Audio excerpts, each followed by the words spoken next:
ब्रह्मा गुरुर्विष्णुः गुरुर्देवो महेश्वर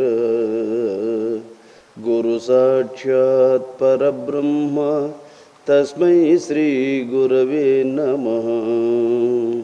ओम नमो ब्रह्मादिभ्यो ब्रह्म विद्या सांप्रदाय कर्तृभ्यो वंश ऋषिभ्यो महाभ्यो नमो गुरुभ्यः। सर्वलोक पूज्युडैनटुवंटि जगद्गुरुवగు శ్రీకృష్ణ భగవానుని పాదపద్మములకు శిరస్సాష్టాంగ నమస్సుమాంజలుడు.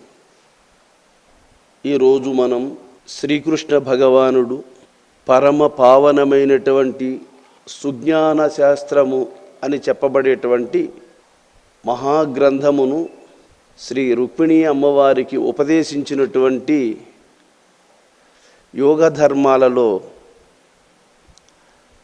సమవర్తి దండన వివరణ వినబోతున్నాం. సమవర్తి అనగా సర్వప్రాణులలో సమానముగా ప్రకాశిస్తూ ఉన్నటువంటి పరబ్రహ్మ స్వరూపమును తెలిసినవాడు గనుక ఆయనకు సమవర్తి అని పేరు.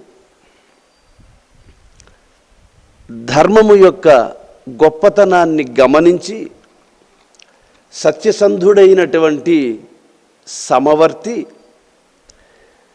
పాపాత్ములైన వారిని ఎలా దండిస్తాడు, ఆ దండన వివరణ నాకు తెలియజేయి స్వామి అని రుక్మిణీ అమ్మవారు అడుగుతున్నారు. అలా అడిగినప్పుడు శ్రీకృష్ణ పరమాత్మ దేవి వనజాక్షి పుణ్యచరితము వినిపింపగవచ్చు, నీవు వినగావచ్చు, మును పాపజనుల వర్తనలను వినతగదు, అయినా వినుము అవి ఎరిగింతు.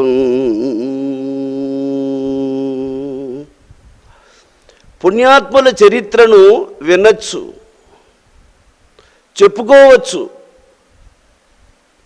పాపాత్ముల యొక్క ప్రవర్తనను గూర్చి చెప్పుకోకూడదు, అయినా వినాలని అడిగావు కాబట్టి కొద్దిగా చెబుతాను అని అంటూ, ఇక యమధర్మరాజు గొప్ప విష్ణు భక్తుడు, ధర్మమెరిగినటువంటి మహాత్ముడు గనుక ఆయన సింహాసనము మీద కూర్చొని పాపాత్ముల యొక్క లిస్టు తీసుకొని వాళ్ళు నిత్య జీవితంలో వాళ్ళు అనుసరించినటువంటి దోషాలన్నిటినీ పరిశీలించి ఆ దండన విధించే ముందు భగవంతుని మనసులో స్మరిస్తాడట.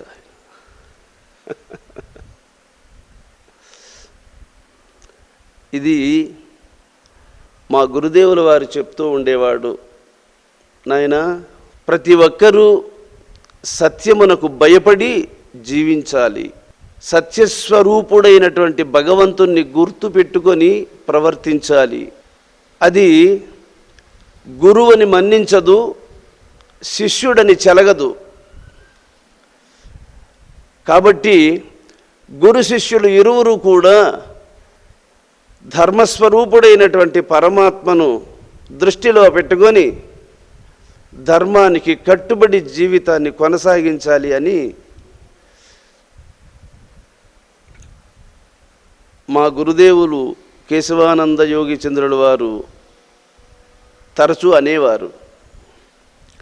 అలాగే యమధర్మరాజు తన భటులతో చెబుతూ ఉన్నాడు, కుమారులారా, నేను దండనాధిపతిని కాబట్టి నేను తీసుకునే నిర్ణయం ఎలాంటిదైనా నాకు నచ్చినట్టు నేను తీర్పు ఇచ్చిన నన్ను దండించేవాడు లేడు. నా ఇష్టం వచ్చినట్టు నాకు నచ్చినట్టు నేను దండన విధిస్తాను అనడానికి లేదు. నేను కూడా ఆ భగవంతునికి భయపడే బ్రతకాలి అని చెబుతూ, ఏది జపింప అమృతమయ్యసగుచుండువో, ఏది సద్ధర్మ పదమని ఎరుగదగినదే, అది ఏ సద్భక్తి యోగంబువో అలవరించువో, మూర్తిమంతంబుదా హరికీర్తనంబు.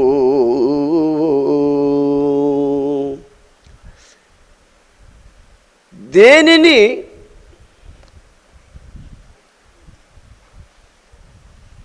ఇలా జపించడము చేత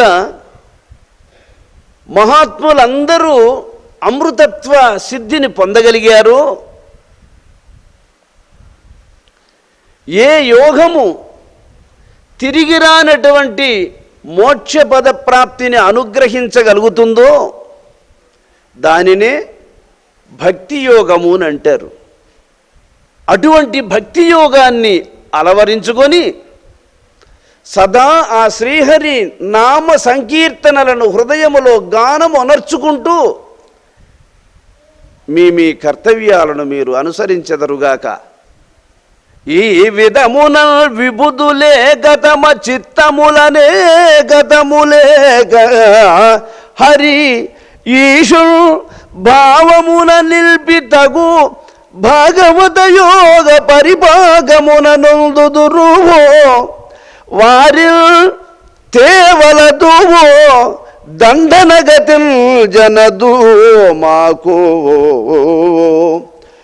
గురుతింప నఘముల్ దలంగు మీద శ్రీవరుని చక్రము విశేషగతిగాచు సురసేవితులు ముక్తిగడు పెద్దలు.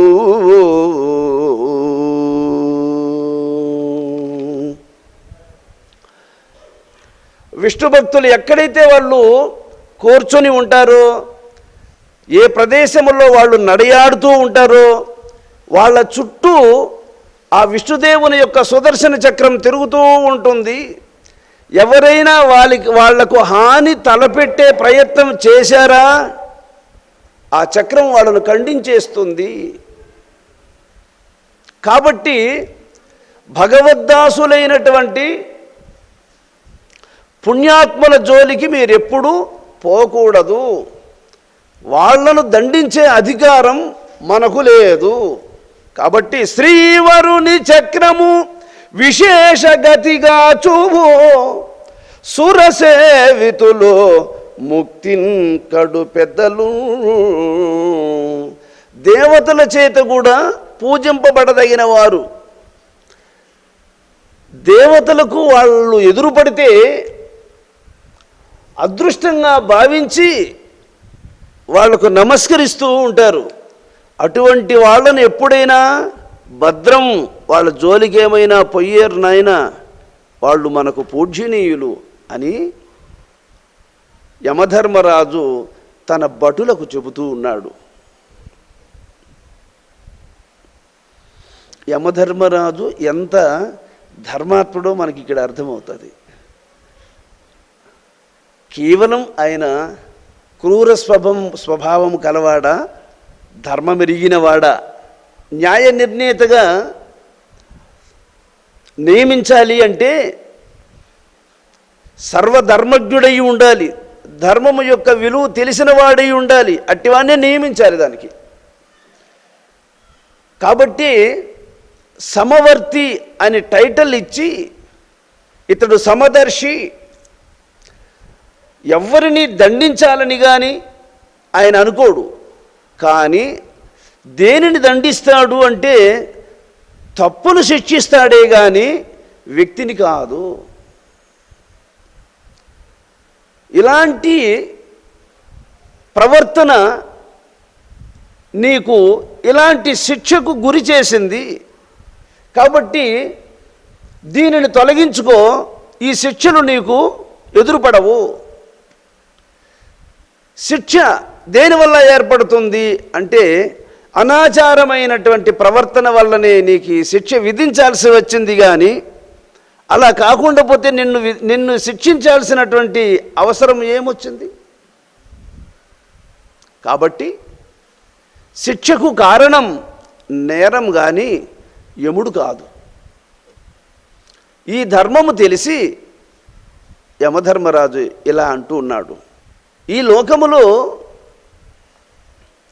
భగవద్భక్తులు మౌనంగా ఉంటారు, అమాయకుల్లాగా ఉంటారు.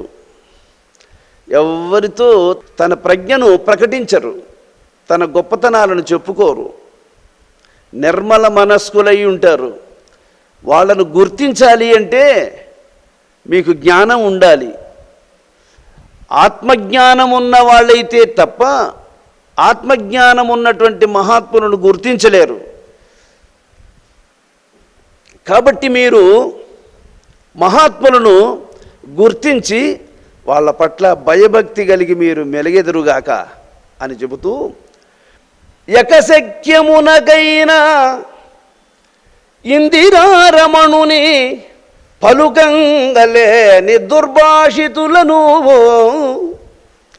కలలోననైనా శ్రీకాంతుని సత్పాదకమలముల్ చూడని కర్మరతుల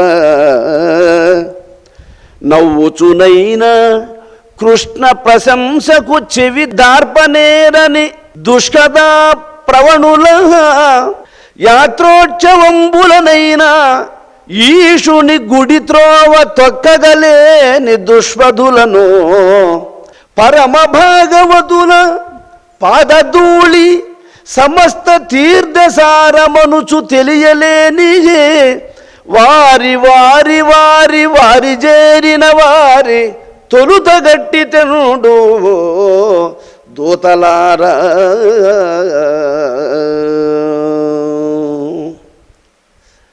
ధర్మరాజు దూతలకు చెబుతూ ఉన్నాడు, ఎవరిని మీరు తీసుకురావాలి అని చెప్తూ ఉన్నాడు. ఎగతాళిగానైనా సరే భగవంతుని పేరు ఉచ్చరించకుండా ఉంటారు చూడండి.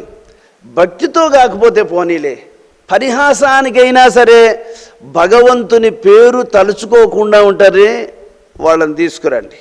స్వప్నములో కూడా వాళ్ళు అంటే మెలకువలో గుడికి పోకపోతే పోని, గుడిలోని స్వామిని దర్శించకపోతే పోని, స్వప్నంలోనైనా సరే వానికి గుడికి వెళ్ళి ఆ శ్రీకాంతుని దర్శించినట్టు వానికి స్వప్నం కూడా రాకుండా ఉంటుంది చూడు, వాళ్ళని పట్టుకురండి. నవ్వుతూ స్నేహితులతో పరిహాసంగా మాట్లాడే సందర్భములో కూడా భగవంతుని కథ ప్రస్తావనకు తీసుకురాకుండా అనవసరంగా మాట్లాడుతూ ఉంటారు చూడండి, అటువంటి వాళ్ళని తీసుకురండి.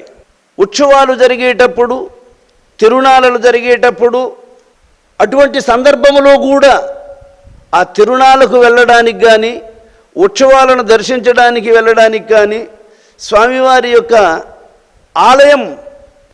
ఆలయాన్ని చూడగానే భగవంతుడు గుర్తొస్తాడు. కానీ పాపాత్ముడుగా ఉండేవాడు ఆలయం కల్లా చూడడానికి కూడా ఇష్టపడకుండా అట్ట మలుకొని పోతాడు. గుడి ఈ పక్కన ఉంటే వాడు ఈ పక్క మలుకొని పోతాడే, వాళ్ళని పట్టుకురండి. పరమ భాగవతుల పాదధూళి సమస్త తీర్థసారమనుచు తెలియలేని వారి వారి వారి వారి చేరిన వారి తొలుత గట్టి తెండు దూతలారా. పరమ భాగవతులైనటువంటి పుణ్యాత్ముల యొక్క పాదధూళి, ఆ పాదధూళిని మనము తిలకములాగా నొసట ధరించిన మన జన్మ పావనమైపోతుంది. అటువంటి మహాత్ముల యొక్క పాదధూళిని వినియోగించుకోకుండా ఉన్నటువంటి అభాగ్యులను, వాళ్ళతో ఎవరెవరైతే స్నేహము చేస్తారో భగవచ్చింతన లేనటువంటి వారిని, భాగవతులను గుర్తించకుండా వాళ్ళను పరిహసించేటువంటి వారిని వాళ్ళతో ఎవరెవరైతే స్నేహము చేస్తారో, ఆ స్నేహము చేసిన వాళ్ళతో ఎవరెవరైతే స్నేహము చేస్తారో ఈ బ్యాచ్ని అంతా పట్టుకురండి అన్నాడు. వీళ్ళందరినీ పట్టుకురండి, ముందు వీళ్ళనే పట్టుకురండి అన్నాడు. తొలుత గట్టి తెండు దూతలారా, ముందు వీళ్ళని పట్టుకురండి.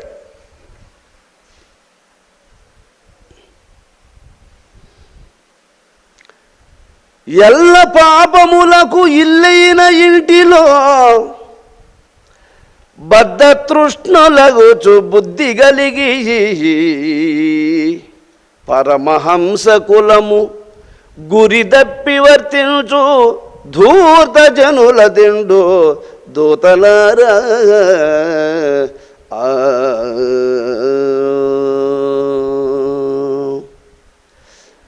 ఎల్ల పాపములకు ఇల్లు ఇల్లు అన్నాడు. అంటే తన ఇంటిని నిర్మించుకోవడానికి, తన ఇంటిని అందంగా నిర్మించుకోవడానికి, తన ఇంటిలో అన్ని వసతులు ఏర్పరచుకోవడానికి, తన ఇంటిలో ఏ కొరత లేకుండా అన్నీ సంపాదించడం కోసము ఎన్ని పాపాలైనా చేస్తారు. కానీ భగవంతుని కోసము చేతులెత్తి నమస్కరించడమేమి, ఆయన్ను మనసులో తలుచుకోవడమేమి, ఆయన చరిత్రలు పెద్దల ద్వారా వినడమైతేనేమి, ఆయన ఆలయాలకు వెళ్ళడమైతేనేమి, ఇలాంటివి ఏ ఒక్కటి మనసులో కూడా సంకల్పించుకోరు, వాటిని గూర్చి ఆలోచనే చేయరు. ఆలోచనే లేనటువంటి వానికి ఇంకా ఆ తరువాత చేయదగినటువంటి పుణ్యకార్యాలను ఇంకేం చేస్తాడు? అందువల్ల వీడు పాపాత్ముడు. వాడు ఇల్లు ఎంత అందంగా నిర్మించుకున్నా, అది పాపపు సొత్తు చేత నిర్మించుకున్న బందీఖానా వంటిదే, అది సుఖాన్నిచ్చేది కాదు. పరమహంస కులము గురి దప్పి వర్తించు. పరమహంస సత్పురుషులైనటువంటి జగద్గురువులు ఉపదేశించినటువంటి పరమహంస ధర్మాన్ని గురిగలిగి ఉపాసించాలి, అడు పుణ్యాత్ముడు. ఎవరైతే ఆ పరమహంస ధర్మాన్ని విస్మరిస్తాడో అటువంటి వాళ్ళు ధూర్తులు. పరమహంస ధర్మాన్ని విస్మరించిన వారు ధూర్తులు గనుక పరమహంస కులము గురి దప్పి వర్తించు ధూర్త జనుల దెండు దూతలారా. ఈ పరమహంసను గుర్తించలేని వారిని, పరమహంసోపాసనను చేయకుండా ఉన్నటువంటి వారిని, పరమహంస ఇట్టిది అని తెలుసుకోవడానికి కూడా ఆసక్తి లేకుండా ఉండేటువంటి ధూర్తులుగా ఉన్న వాళ్ళని తీసుకురండి. పద్మనయను మీది భక్తి యోగం బెల్ల ముక్తి యోగమనుచు మొదలెరుంగు వారి వారి వారి వారి చేరిన వారి త్రోవ పోవలదు దూతలారా.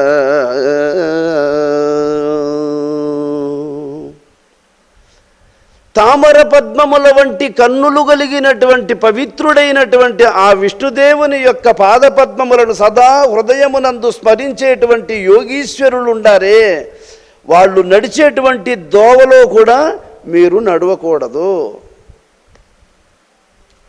పద్మనయను మీది భక్తి యోగం బెల్ల ముక్తి యోగమనుచు మొదలెరుంగు వారి వారి వారి వారి చేరిన వారి త్రోవ పోవలదు దూతలారా. తామర పద్మముల వంటి కన్నులు కలిగినటువంటి ఆ నారాయణమూర్తి పాదపద్మములను సదా హృదయమునందు స్మరించేటువంటి ధన్యజీవులైనటువంటి పరమ భాగవతులు నడిచేటువంటి దోవలో కూడా మీరు నడవకూడదు నాయన, జాగ్రత్త సుమా. కాబట్టి పరమ భాగవతులైనటువంటి మహాత్ములు వాళ్ళు భూలోకములో ఉండడం అదృష్టం.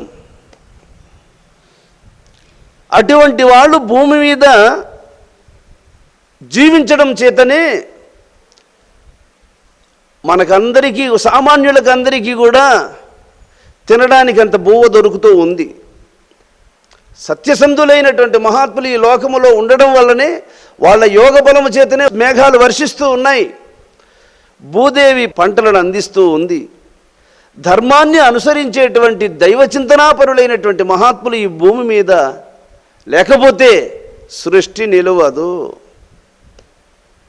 సూర్యుడు లేకపోతే ఈ సృష్టి ఎట్లయితే ఉండదో, ఈ బ్రహ్మాండం ఎట్లయితే నిలవదో, ఆ సూర్యనారాయణుని ఉపాసించదగినటువంటి మహాత్ములు భూమి మీద లేకపోతే ఈ భూమి మీద ఉన్నటువంటి జనులకు అంత బొవ్వు కూడా దొరకదు, కరువైపోతుంది. కాబట్టి ఈరోజు మనం 4 మెతుకులు తింటూ ఉన్నాము అంటే ఇటువంటి మహాపురుషులు యొక్క పాదపద్మములు ఈ భూమి మీద నడియాడుతూ ఉండడం చేతనే ఆ భూదేవి పులకరించి సస్యాదులను మనకు అందిస్తూ ఉంది. మహాత్ముల యొక్క పాదస్పర్శ ఈ భూమి మీద ఎప్పుడు నడయాడడం ఆగిపోతుందో భూదేవి వెంటనే వెలవెలపోతుంది. కాబట్టి ప్రతి యుగములోనూ ప్రతి కాలములోనూ భగవద్దాసులైనటువంటి పుణ్యాత్ములు తప్పనిసరిగా ఈ లోకములో ఉండాల్సిందే, ఉంటారు. అటువంటి వాళ్ళను మీరు గుర్తించి మసలుకోవాలి. కాబట్టి ఇక మీ కర్తవ్యాలను మీరు అనుసరించండి అని యమధర్మరాజు తన భటులకు చెప్పవలసినటువంటి భగవద్ధర్మాలను, భాగవతుల యొక్క ధర్మాలను, భాగవతులు ఎలా ఉంటారో, వాళ్ళ అనుష్ఠానములు ఎలాంటివై ఉంటాయో, వాళ్ళు ఎంతటి పవిత్రమైనటువంటి హృదయము కలిగి ఉంటారో, ఈ సత్యమునకు వాళ్ళు ఎంత దాస్యత వహిస్తారో, ధర్మజీవనమే జీవనంగా భావించి వాళ్ళు ఎన్ని కష్టాలకైనా ఎదుర్కొని ధర్మం అనేటువంటి మార్గాన్ని తప్పకుండా ఎలా ప్రవర్తిస్తారో అటువంటి పుణ్యాత్మలను మనం చూడగానే నమస్కరించాలి. కాబట్టి వాళ్ళు నడిచే దోవలో కూడా మనము నడవకూడదనేది గుర్తుపెట్టుకొని, ఎవరైతే భగవత్ చింతన లేకుండా ధర్మానికి వ్యతిరేకంగా ప్రవర్తిస్తూ ఉంటారో వాళ్ళని తీసుకురండి అని చెప్పాడు. అప్పుడు యమభటులు యమధర్మరాజుకు ప్రదక్షిణము తిరిగి స్వామివారికి నమస్కరించి ఇక తన కర్తవ్య కార్యాలను అనుసరించడానికై ఇలా పాపాత్మలను తీసుకురావడానికి వెళుతున్నారు. అప్పుడు కలుషాత్ములకు అంత్యకాలంబునందున కాలదూతలు గద ఖడ్గపాశధారులై భీకరాకారులై తమ చుట్టూ ముట్టడించియు పాశములను జుట్టి పట్టి కల్వరమంద ప్రాణముల్ పెకలిల్చి యాతనా దేహములందు చేర్చి నీళ్లను బలిగండ్ల నిప్పుగుండముల రాళ్ల గుట్టల ముండ్ల రాసులమిత తేళ్ళు పాములు పెనుగును తెరవులందు నడలు పుట్టంగా నడిపించి యగజనాలి మొరలు వెట్టంగా యమలోకమునకు దూతలట్టే కొంపోయి యముని మ్రోల బెట్టి నిలువ.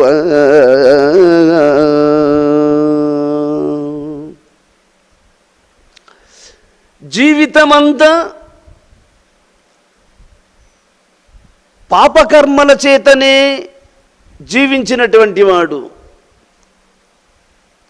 కలుషాత్ముడు, దుర్మార్గుడు, లోకమునకు హాని కలిగించేటువంటి స్వభావము కలిగినటువంటి వానికి ఆయుష్ పూర్తి అయినప్పుడు ధర్మరాజు యొక్క దూతలు భయంకరమైనటువంటి ఆకారములతో చుట్టూ నిలుచుకొని ఆ యమపాశములతో జీవుణ్ణి చుట్టి పెకళిస్తారట. శరీరములో నుంచి ఆ ప్రాణశక్తిని పెకళించి యాతనా శరీరము లోపలికి ప్రవేశపెడతారు. అంటే ఈ స్థూల శరీరము నుంచి వెలికి తీసి అని చెప్పక పెకళించి, మనము పండ్లుగాచే చెట్టును లేదు మంచి సువాసనలు గల పుష్పములను కాసేటువంటి మొక్కను, మనకు నచ్చినటువంటి మొక్కను మనము ఎక్కడున్నా సరే దాని వేర్లు తెగిపోకుండా మెల్లగా తీసుకొచ్చి మనకు నచ్చిన ప్రదేశంలో నాటుకొని దాన్ని ఎలాగా పెంచుకుంటామో, మనకు నచ్చనటువంటిది ఇష్టము లేనటువంటి కలుపు మొక్క కనపడింది అనుకో, దాన్ని ఏం చేస్తాం తెలుసా? అయ్యో వేర్లు దిగిపోతాయి అని అనుకోము, ఆ ఎడమ చేత పట్టుకొని పెరికి ఇసిరాడు పారేస్తాం.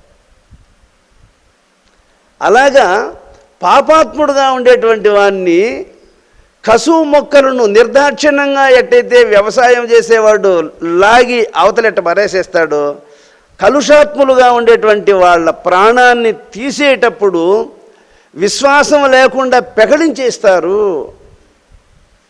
విశ్వాసం లేకుండా పెకళిస్తారు. పెకళించి యాతనా శరీరము అనే శరీరము లోపలికి ప్రవేశపెడతారు ఆ ప్రాణాన్ని. యాతనా శరీరము అంటే బాధలను అనుభవించేటువంటి శరీరము. యాతనలు అంటే బాధలు. ఇప్పుడు సర్వసాధారణంగా ఈ శరీరాన్ని కొట్టామనుకోండి, లేదు నరికామనుకోండి తెగిపోతుంది, కాల్చామనుకోండి కాలిపోతుంది. కానీ యాతనా శరీరం అలా కాదు. ఎంత నరికినప్పుడు ఎంత బాధ ఉంటుందో అంత బాధ అయితే ఉంటుంది, కానీ తెగిపోదు. ఎన్నిసార్లు అగ్గిలో కాల్చినా నిజంగా కాలితే ఎంత బాధ ఉంటుందో, ఎంత మంట ఉంటుందో, ఎంత నొప్పి ఉంటుందో అంత బాధ ఉంటుంది, కానీ అది కాలిపోదు. అది ఎన్నిసార్లు పొడిచినా ఆ గాయము కలిగినప్పుడు ఎంత పోటు బాధ ఉంటుందో ఆ బాధలన్నీ ఉంటాయి, కానీ అది తెగదు. పొడిచితే రంధ్రములు ఏర్పడవు. అలాంటి దానిని యాతనా శరీరము అంటారు. ఆ శరీరం లోపలికి ప్రవేశపెడతాడట జీవుణ్ణి. ప్రవేశపెట్టి వాళ్ళు ఇక్కడి నుంచి నడుచుకొని పోయేటప్పుడే తేళ్ళు, పాములు, మండ్రగబ్బలు ఉండేటువంటి ఎక్కడ అడుగు పెట్టలేము. ఏడ అడుగు పెట్టాలన్నా తేళ్లే, ఏడ అడుగు పెట్టాలన్నా మండ్రగబ్బలే, ఎక్కడ అడుగు పెట్టాలన్నా పాములే. అటువంటి దోవల్లో నడిపించుకొని పోయేటప్పుడు అవి కాలికి చుట్టుకొని కరుస్తూ ఉంటే, కాళ్ళని పట్టుకొని కరుస్తూ ఉంటే కేకలు వేస్తూ ఉన్నా ఆ దోవల్లోనే నడిపించుకొని పోతారట వాళ్ళను. ఇలాంటి శిక్ష ఎందుకు వాళ్ళకి ఏర్పడుతుంది అంటే, మీరు నడిచిన నడక, మీరు నడిచిన దోవలు ఎలాంటివో ఏమి ఆ దోవలలో నడిచిన వారికి కలిగేటువంటి శిక్ష ఇలాంటిదే. అందుకు సరి అయినటువంటి మార్గాన్ని ఎంపిక చేసుకోవాలి. సరి అయినటువంటి మార్గములో మనస్సును నియమించాలి. సరి అయినటువంటి మార్గములో జీవితాన్ని సార్థకమనర్చుకోవాలి. ఆ సరి అయినటువంటి నిర్ణయాలను తీసుకోకుండా సక్రమమైనటువంటి మార్గములో నడవకుండా ఉన్న వాళ్లకు ఇలాంటి మార్గములో నడిపిస్తారు ధర్మరాజు యొక్క భటులు.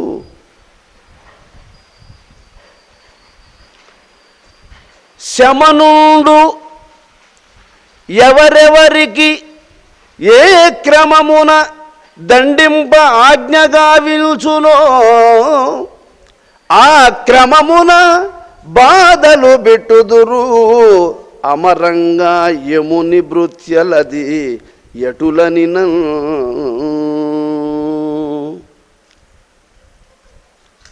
శమనుడు అనే ఆ యమధర్మరాజు ఆయన దగ్గరకు తీసుకుపోయి పాపాత్మలను నిలబెట్టినప్పుడు ఒక్కొక్కరినే సపరేట్గా వాళ్ళ లిస్టును చూస్తాడు. వాడినేమో అడిగితే నిజం చెప్తాడు. ఎవడన్నా చెప్పు, నేను ఇవి చేశాను స్వామి అని. అంత నికరంగా వాడు మాట్లాడాడుగా ఉంటే ఇంత తిప్పలు ఎందుకు వచ్చింది? అందుకు వాడిని ఏం అడగాల్సిన పనిలే, వాడిని రికార్డు చూస్తే సరిపోతుంది అంతే. అందువల్ల రికార్డు చూస్తాడు, వానికల్లా చూస్తాడు, రికార్డు చూస్తాడు, వానికల్లా చూస్తాడు ఆయన. అలా చూచి ఎవరెవరికి ఏ ఏ విధంగా శిక్షలను చేయాలనో అవన్నీ యమభటులకు ఇచ్చేస్తాడు. వీడిని దండించాల్సిన విధానం ఈ మోతాదులో ఉండాలి, ఇంత అయి ఉండాలి అని వాళ్ళకు ఒక లిస్టు ప్రిపేర్ చేసి ఆ లిస్టు మీద సైన్ చేసి యమధర్మరాజు భటులకు ఇచ్చేస్తాడట. ఇంకా దాన్ని పట్టుకుని ఇంక వాళ్ళు తీసుకుని వాళ్ళు తీసేస్తారు. ఇంకా చలగి వేటకతన జీవుల హింసించు పాపజనుల నొడల బడలగొట్టి ఉక్కురంపములను నురవడి కోతురు వెక్కి వెక్కి ఏడ్చి మ్రొక్కులెడగా. వేటకు వెళుతారు మాంసభక్షణ రుచి మరిగిన వారు. ఆ వేటకు అరణ్యానికి వెళితే సాధు జంతువులైనటువంటి జింకలు, దుప్పులు, కడుతులు, కుందేళ్ళు, ఇక ఉడుములు, ఇటువంటి సాధు జంతువులు ఈ వేటగాళ్ళను చూడగానే భయపడి ప్రాణభీతితో పరుగులు పెడతాయి. అయ్యో నా ప్రాణం తీసేస్తాడేమో అని వాళ్ళ కంటపడకుండా తప్పుకోవడానికి, వాళ్ళ చేత ప్రాణాలను కోల్పోకుండా రక్షింపబడడానికి కాలి కొద్దీ పరిగెత్తూ ఉంటాయి. అయినా వాటిని వెంటాడి వాటి ప్రాణాలను తీసేస్తారు. అటువంటి వాణ్ణి దానిని ఎలా కత్తితో కోసి కండలను ముక్కలు ముక్కలుగా కట్ చేస్తాడో అదే విధంగానే వీని శరీరాన్ని ఉక్కు రంపములను ఉరవడి కోతురు వెక్కి వెక్కి ఏడ్చి మ్రొక్కులిడగా. వెక్కి వెక్కి ఏడుస్తాడట. ఇంత వేదనకు నన్ను గురి చేయొద్దు అని చేతులెత్తి దండం పెడతాడట. అయినా అది ఎంత బాధను అనుభవించిందో తన ప్రాణాలను కోల్పోయేటప్పుడు అంత బాధ తప్పనిసరిగా వీడు అక్కడ అనుభవించే తీరుతాడు. తల్లిదండ్రుల బాధించిన తులువలను వడి క్రాగు నూనె తొట్లను వరుసను పలుమారు వేసి ముంతురు మలమల మాడంగా మేను మరి వడకంగన్. తల్లిదండ్రులను బాధించిన వారు, తల్లిదండ్రులను ఏడ్పించేటువంటి వారు, తల్లిదండ్రులను అవమానించేటువంటి వారు, తల్లిదండ్రుల మాట విననివారు, తల్లిదండ్రుల కడుపు గాల్చేవాళ్ళు, తల్లిదండ్రులను కొట్టి తిట్టి పరాభవించేటువంటి వాళ్ళు, ఇటువంటి వాళ్లను ఆ యమదూతలు చల్ల చల్ల చల్ల చల్ల చల్ల అని మనం అపచ్చులు చేసేటప్పుడు నూనె తెల్లుతూ ఉంటుంది చూసారా, ఆ తెల్లుతూ ఉండేటువంటి ఆ ఓవర్ హీట్లో ఉన్నటువంటి నూనెలో అపచ్చులు అలా వేసామనుకో వెంటనే బొస బొస బొస బొస బొస బొస పొంగుతాయి చూడు. అంత హీట్ ఉన్నటువంటి నూనె తొట్లల్లో వేసేస్తారట వీళ్ళను. ఎందుకు అంటే బిడ్డలు లేరని వాళ్ళు మొక్కని దేవుడు లేడు, వాళ్ళు నోమని నోము లేదు.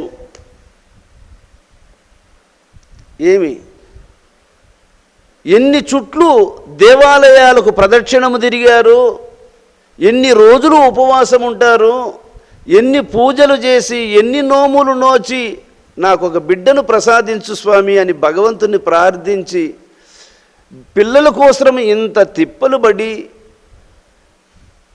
బిడ్డలను కనుకుంటే లేక లేక నాకు ఒక్క కొడుకు పుట్టాడని తల్లిదండ్రులు ఎంత సంతోషపడతాడు. అటువంటి బిడ్డను కూలి చేసైనా సరే వాణ్ణి ఎంత గారాభంగా సాకుతారు. అటువంటి వాడు పెరిగి పెద్ద అయిన తరువాత తల్లిదండ్రులను ఇలా వేధిస్తే వాడు పుట్టి ఏం ప్రయోజనం చెప్పు? తల్లిదండ్రుల మనస్సును ఈ విధంగా నొప్పించితే వాళ్ళ కడుపు ఎంత కాలుతుందో వానిని నూనెలో వేల్చేటప్పుడు వాని మనస్సు అంత వేదనను అనుభవిస్తుంది.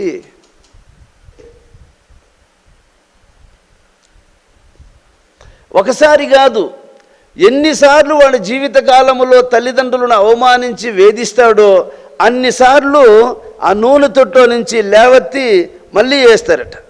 ఎన్నిసార్లు తల్లిదండ్రులను జీవితకాలంలో వాడు బాధ పెడతాడో అన్నిసార్లు వాడిని మళ్ళా నూనెలో పొల్లిస్తూ ఉంటారు.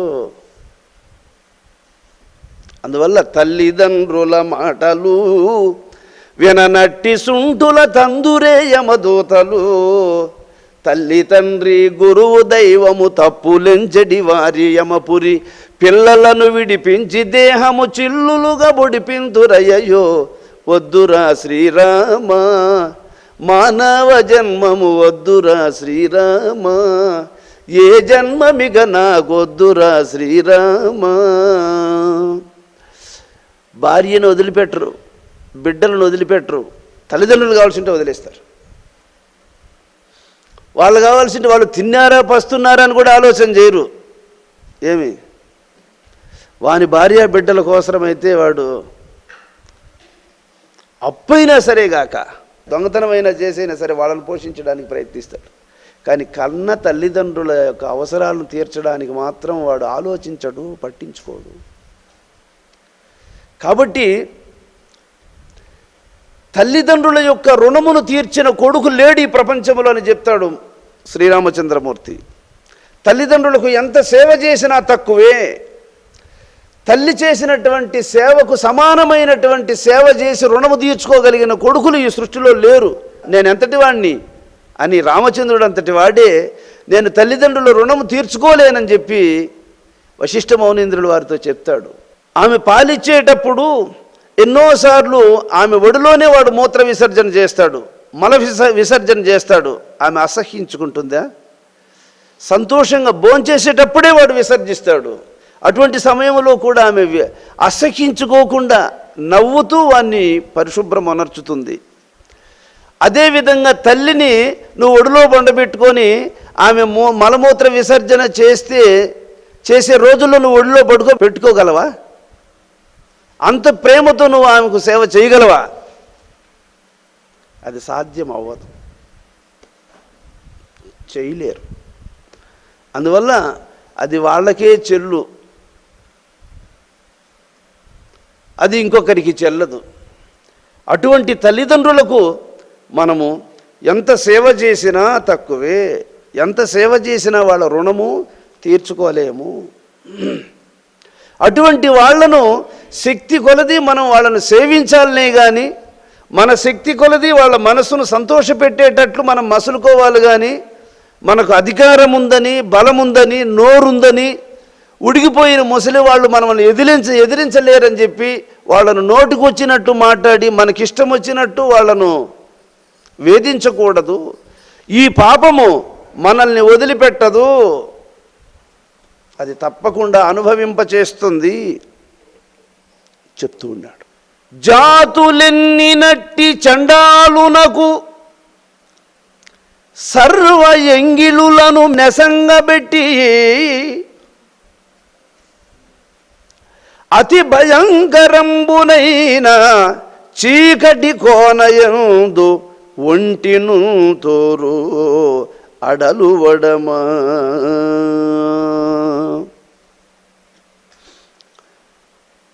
కులములో గొప్ప కులములో పుడతాడు ఒకడు, బ్రాహ్మణుడు కావచ్చు, క్షత్రియుడు కావచ్చు, వైశ్యుడు కావచ్చు, నేను గొప్ప కులములో పుట్టినాననేటువంటి అహంకారముతో తక్కువ జాతులలో ఉన్నటువంటి వాళ్ళని అవమానిస్తూ ఉంటాడు, వాళ్ళను కించపరుస్తూ ఉంటాడు, వాళ్ళను వాని అవసరాలకు బానిసలాగా వాడుకుంటూ ఉంటాడు. అటువంటి వాళ్లకు ఏమిటి శిక్ష అంటే, అన్ని జాతుల వాళ్లను ఎంగిలి ఉంచమని చెప్పి, అన్ని జాతుల వాళ్లను ఎంగిలి ఉంచమని చెప్పి ఆ ఎంగిలిని ఈయనకి తినిపిస్తారట. అంతేకాకుండా నాకు పెద్ద బలగం ఉంది, మా వాళ్ళందరూ నాకు గొప్ప సపోర్టుగా ఉన్నారు, మేమందరము కలిసి నిన్నేమైనా చేయగలము అని బంధుబలగాన్ని, అధికార బలగాన్ని, కుల బలాన్ని ప్రకటించి సామాన్యులను వేధించినటువంటి వానికి భయంకరమైనటువంటి అరణ్యములో గొప్ప లోయలో పడదోసేసి, ఆ లోయ ఎలా ఉంటుంది అంటే ఎక్కి రావడానికి వీలు పడదు, అక్కడ వెలుతురు ఉండదు, చీకటి, ఏమీ కనపడదు, ఎవ్వరు ఉండరు తోడు. అటువంటి లోయలో చీకటి నూతిలో ఒంటరిగా వాడిని పడదోసిస్తారు.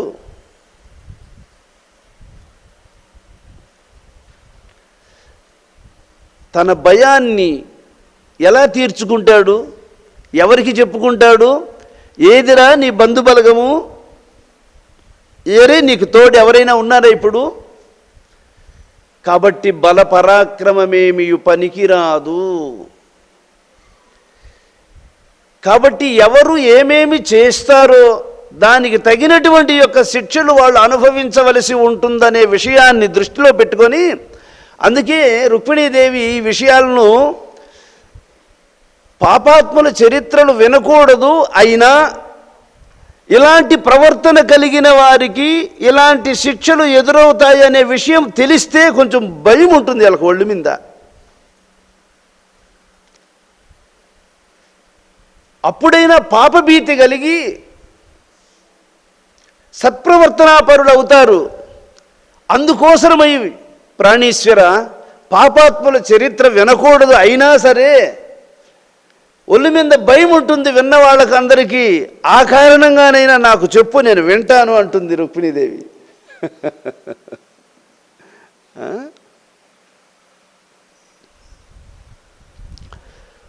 పరులకు ఎగ్గు అనరించిన దురితాత్ముని పాపమనక దుష్ట పనులచే మరి మరి వృక్షికములచే కరిపింతురు బొబ్బలిడుచు గాసిల్లంగల్.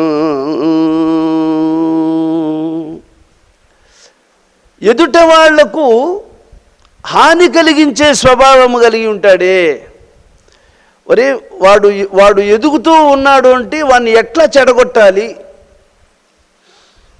వాడిని ఎట్లా నష్టపరచాలి, ఏ విధమైన ప్రయత్నాలతో వాడిని చెడగొట్టాలి అని వాని ఎదుగుదలకు ఓర్చుకోలేక వానికి హాని తలపెట్టేటువంటి వాణ్ణి ఎలా శిక్షిస్తారు అంటే, ఒక పెద్ద గది, ఆ గదిలో తేళ్ళు ఏ పక్క చూసినా మెల్లమెల్ల మెల్లమెల్ల మెదులుతూ ఉంటాయి. బుసలు కొడుతూ ఉన్నటువంటి పాములు ఒకదానితో ఒకటి పెనవేసుకుంటూ ఉంటాయి. అటువంటి గదిలో వాణ్ణిని లోపల వేసేసి లాక్ పెట్టేస్తారు. ఏం చేయాల్సిన పనిలే, ఎక్కువగా సలిసీమలున్న చోట కూర్చోబెడితే చాలు ఒకడిని, ఇంక వాడిని ఏం కొట్టాల్సిన పనిలే, తిట్టాల్సిన పనిలే. ఆ సలిసీమలు ఆ చెవల్లేకి ముక్కల్లేకి పోయి ఎక్కడ మల్లుకుంటే అక్కడంతా పెరికేస్తూ ఉంటాయి. మరి బలవంతుడ నేనని పలువురతో నిగ్రహించి పలుకుట మేల, బలవంతమైన సర్పము సలిచీమల చేత జిక్కి సావదే సుమతి. నేను బలవంతుణ్ణి, నన్నెవరేం చేయగలరు అని నువ్వు విర్రవీగద్దు. బలమైనటువంటి యొక్క సర్పము సలిచీమలకు చిక్కి చావలేదా? అలాగే బలముందని ఇష్టం వచ్చినట్లు బలహీనులను వేధించవద్దు. అది నిన్ను ఘోరమైనటువంటి వేదనలకు గురి చేస్తుంది. ఒక్క తేలు గరిస్తేనే అగ్గిపోసినట్లుంటుంది. ఇంకా తేళ్ళు ఉన్నటువంటి గదిలోనే వేసేస్తే వాటికి ఏమన్నా తెలుస్తుంది? మరి ఒక తేలు గరిసింది సాలే పాపం, దాంతోనే అల్లాడుతూ ఉన్నాడు, మళ్ళీ మనం గరసడం ఎందుకని అనుకుంటాయి. అయ్యే వాటికి ఏమన్నా తెలుసునా? ఏమి ఎన్ని తేళ్ళు ఉంటాయి? అన్నీ కొండి అట్ట అంటూ ఉంటాయి, కొండి అట్ట అంటూ ఉంటాయి. వాటికి అది సింపులే, ఊరికి అట్ట అంటూ ఉంటాయి. అసలు తేలు ఇత్తలి అండాను గొండితో అట్టంటే చాలు, అండ రంధ్రం పడిపోతుంది. దాని విషానికి అంత పవర్ ఉంటుంది. ఏమి ఆ ఒక పెద్ద పెద్ద అండాలు నీళ్లు గారుతూ ఉంటాయి. అమ్మ ఎందుకు నీళ్లు గారుతున్నాయి అని అంటూ ఉంటే పెద్దోళ్ళు అంటూ ఉంటారు, తేలు గుట్టుంటుందమ్మా, అందుకోసం అది నీళ్లు గారుతూ ఉంటుందిలే, దాన్ని కళాయి పోపించుకుందాం అని చెప్తూ ఉంటారు. కాబట్టి బాగా థిక్నెస్ ఉన్నటువంటి అండాయిలు కూడా తేలు ఎప్పుడైనా పొరపాటు దాన్ని గొంతుతో అట్ట అనేసిందంటే ఆ విషం పవర్కు అది టచ్ అయితే చాలు, హోల్ పడిపోతుంది. అది అంతటి పవర్ ఉంటుంది తేలు యొక్క విషానికి. అది ఊరికి ఒక డ్రాఫ్ కాదు, దాని గొండె కొనాన్ని చివర తెల్లగా ఉంటుంది. ఆ తెల్లగా ఉన్నటువంటి ఆ విషపు కొండకు కొనాన ముళ్ళు కొద్దిగా లైట్గా భలే డిజైన్గా ఉంటుంది. మీరు ఎప్పుడైనా గమనించండి వాటిని. అట్లా టచ్ చేసినప్పుడు ఊరికి అట్ట స్పర్శిస్తుంది అంతే, దాని లోపల ఉండేదంతా రిలీజ్ అవ్వదు, ఊరికి అట్ట స్పర్శిస్తుంది అంతే. దాంతోనే అండాయిలు దొంగబడిపోతాయి. అది కన్నా బ్లడ్లోకి టచ్ అయ్యింది, బ్లడ్లోకి ప్రవేశించి కనీసం 24 గంటల వరకు ఆ సలుపు మంట తగ్గదు. మరి ఒక్క తేలు ఒక్కసారి అట్లంటేనే అంత బాధ కలుగుతుందంటే, తేళ్ళు గుంపులుగా లక్షలాది తేళ్ళు ఉన్నటువంటి గదిలో వాడిని బంధించేస్తే ఇంకా వాని సావు చెప్పడానికి ఉండదు. ఇది ఇతరులను బలముందని ఇతరులను వేధించిన వానికి ఇటువంటి బాధలు ఎదురుపడతాయి. జార వృత్తి సలుపు జనసంతతుల బగ్గు మండు లోహ ప్రతిమలకును అడలి ఆర్వబట్టి అంటి తొరటు తొంటి కామసుఖములిందో కాంచుడంచు. వ్యభిచరించేటువంటి స్వభావము కలిగినటువంటి వాళ్ళను పట్టుకొచ్చి అందమైనటువంటి స్త్రీ విగ్రహాన్ని ఎర్రగా కాలుతూ ఉంటుందట, దగ్గ మండుతూ ఉంటుందట. అది ఆ ఎర్రగా కాగి ఉన్నటువంటి ఆ స్త్రీల విగ్రహాన్ని కౌగలించుకోమని అలాగా కట్టేసేస్తారట దానికి, ఆ విగ్రహానికి. అప్పుడు నోరు కొట్టుకోవడానికి కూడా చేతులు సహకరించవు, అలా అంటగట్టేస్తారు విగ్రహానికి వేసి. ఎలా కౌగిలించుకున్నావో ఆ దుర్వ్యసనము యొక్క కౌగిలి సుఖము ఎంత మధురమని భావించావో దాని ప్రతిఫలం ఇలా ఉంటుందని అనుభవించరా నువ్వు అని పరాస్త్రీలను ఆశించిన వానికి ఇలాంటి శిక్షలు విధించడం జరుగుతుంది.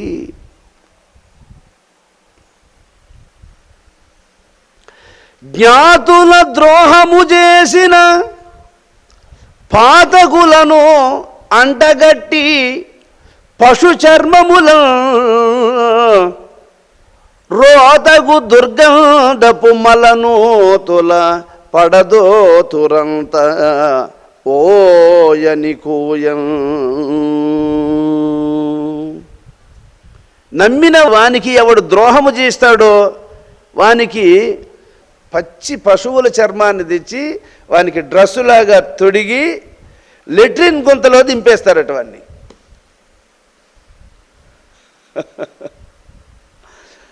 ఆ దుర్గంధపు మలనోతుల పడదో తురంత ఓయని కూయం. ఆ దుర్గంధము అందులో ఈ పశు చర్మ మామూలుగా శరీరంతో అన్నా ఉంటే ఒకవేళ దాంట్లో మునిగి లేస్తే కొంతవరకన్నా జారిపోతుందిలే పోతుంది అనుకోవచ్చు. కానీ ఆ చర్మాన్ని తగిలించుండే దానివల్ల దానికి తగులుకొని ఇంకా లోడ్ ఎక్కుతుంది అది. అటువంటి దుర్గంధమైనటువంటి ఆ వాసనకు భరించలేక దానిలోనే అది మునిగిపోవడం, దానిలోనే మునగడం వల్ల అది నోట్లేకి ముక్కల్లేకి చెవల్లేకి ప్రవేశించి ఆ బాధను ఆ దుర్గంధాన్ని భరించలేక కూతలేస్తూ ఉంటారు. కాబట్టి నమ్మిన వారికి ద్రోహము చెయ్యకూడదు.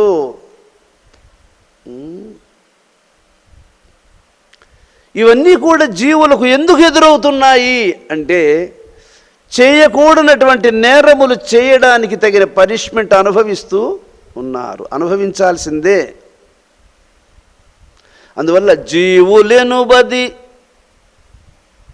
4 లక్షలు చావు పుట్టుకలిక్కడ ఎవరెవరు చేసిన వారి కర్మము అనుభవించేదక్కడ.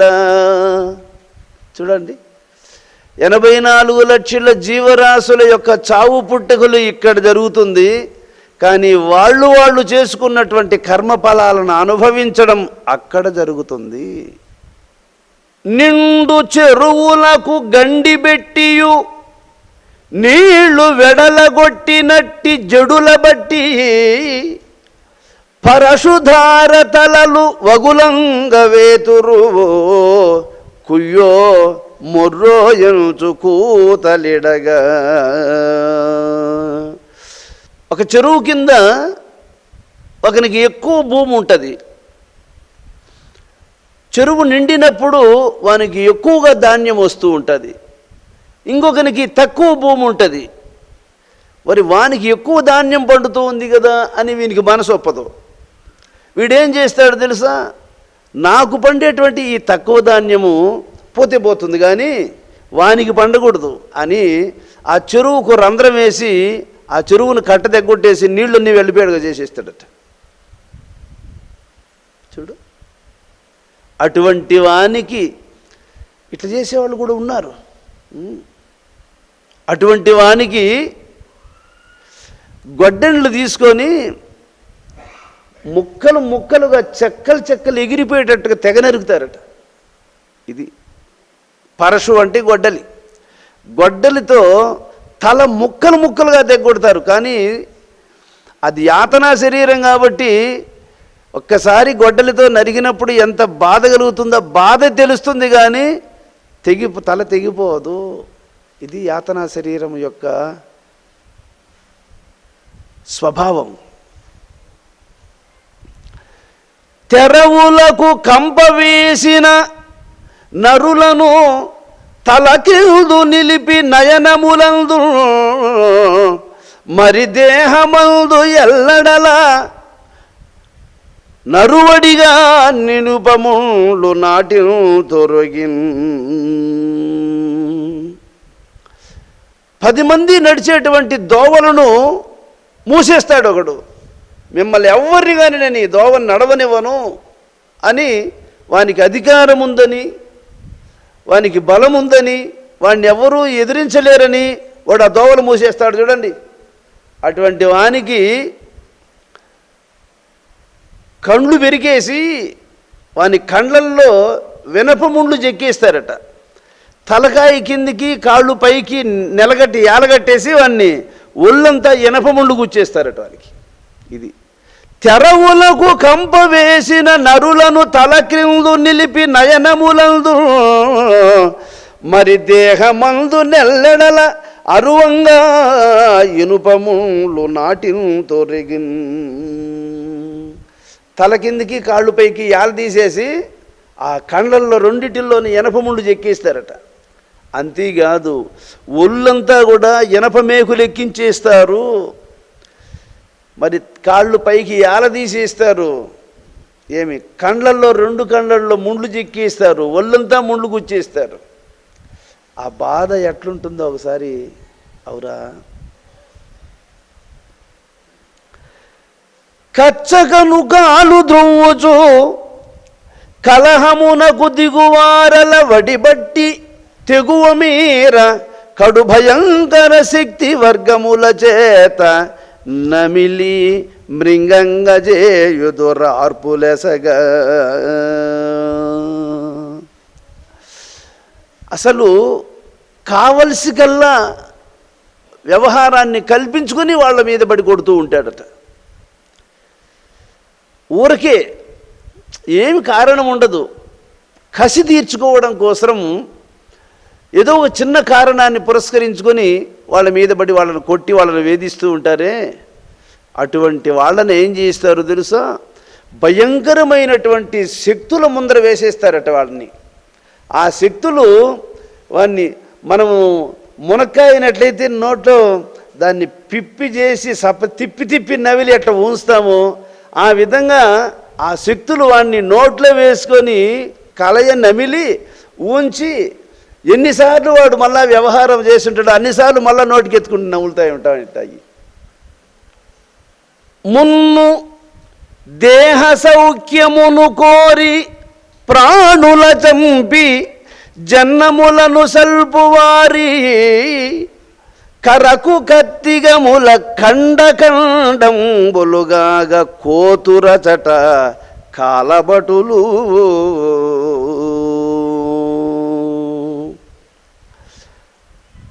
పూర్వము గంగ జాత్ర జరిగేటప్పుడు గంగమ్మకు మొక్కుతారు, అమ్మా నేను పొట్టేలిని కొడతాను, మేకపోతును కొడతాను అని మొక్కుబళ్ళు మొక్కి ఆ జీవరాశులను అమ్మవారికి ఎదురుగా బలిచ్చి వాటి మాంసాన్ని వీళ్ళు తింటూ ఉంటారు. వీళ్లను కరకు కత్తిగముల ఖండఖండంబులుగాగ కోతు రచట కాలబటులు. ఎలాగా వీడు ఖండిస్తాడో, ఎలాగా వాటి చర్మము ఒలిసి వాటి కండలను ముక్కలు ముక్కలు చేస్తాడో అదే విధంగా వాళ్ళనాడ ఖండిస్తారు. వారుని పానమొనర్చిన క్రూరుని యమదూతలట్టే గొంపోయి క్రిముల్ పారాడు మూత్రగుండములో రయమున ద్రోతురందు అల్లాడన్. కళ్ళు, సారాయి ఇటువంటి మత్తు పానీయాలను సేవించినటువంటి వారిని మూత్ర విసర్జన చేసుంటారు చూడండి. ఆ మూత్రము అన్ని జాతుల వాళ్ళు, అన్ని రకాల వాళ్ళు మూత్రము విసర్జించుంటే అది పెద్ద మడుగులు మడుగులుగా ఉంటుందట, మూత్రపు మడుగులు. వాటిల్లో పురుగులు పడి మెల్లమెల్ల మెదులుతూ ఉంటాయట. అటువంటి దాంట్లో ముంచేస్తారట వాడిని. ఇది దాగురా నువ్వు అని నారాయణ. కాబట్టి మత్తు పానీయములను సేవించిన వానికి ఇటువంటి శిక్షలు అక్కడ ఎదురుపడతాయి.